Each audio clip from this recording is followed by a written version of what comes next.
ನಮ್ಮ ಮಂಡ್ಯ ಜಿಲ್ಲೆಗೆ ಡಾಕ್ಟರ್ ಮೂರ್ತಿಯವರು ಬರ್ತಾ ಇರುವಂಥ ದಿನ ಇವತ್ತು. ಸೊ ಹಾಗಾಗಿ ನಾವೆಲ್ಲರೂ ಅವ್ರಿಗೆ ಸ್ವಾಗತವನ್ನು ಕೋರೋದಕ್ಕಾಗಿ ಇಲ್ಲಿ ಸೇರಿದ್ವಿ.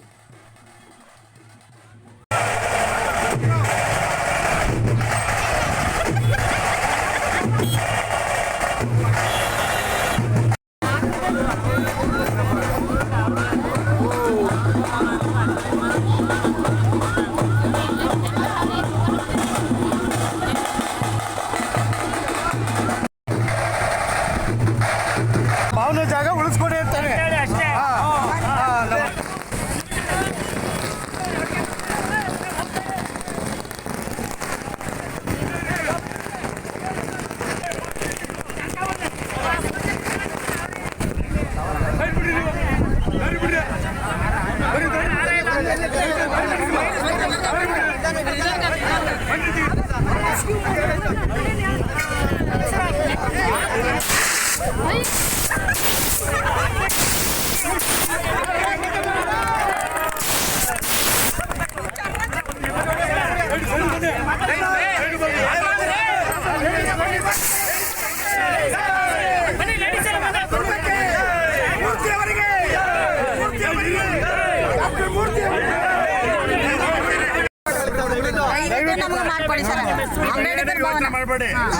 ಅಂಬೇಡ್ಕರ್ ಭವನ ಉಳಿಸ್ಕೊಬಿಡಿ ಸರ್, ಅಷ್ಟೇ, ಇನ್ನೂ ಕೇಳಲ್ಲ.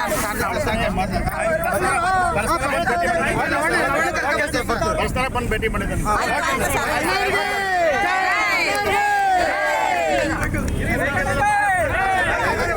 ನಮ್ಮ ಅಂಬೇಡ್ಕರ್ ಭವನನ ಉಳಿಸ್ಕೊಡೋದಾಗಿ ಡಾಕ್ಟರ್ ಮೂರ್ತಿ ಸರ್ ಹತ್ರ ಬೇಡಿಕೆನ ಇಟ್ಟಿದ್ವಿ. ಹಾಗಾಗಿ ಅವರು ತುಂಬ ಚೆನ್ನಾಗಿ ರೆಸ್ಪಾನ್ಸ್ ಮಾಡಿದ್ರು. ಸೊ ಆಫೀಸ್ ಹತ್ರ ಬನ್ನಿ ಮಾತಾಡೋಣ, ಆಯಿತು ಮಾಡಿಕೊಡ್ತೀನಿ ಅಂತ ಹೇಳಿ ಭರವಸೆನ ಕೊಟ್ಟಿದ್ದಾರೆ. ಸೊ ಈ ವ್ಲಾಗ್ನ ಮುಖಾಂತರ ತುಂಬ ಥ್ಯಾಂಕ್ಸ್.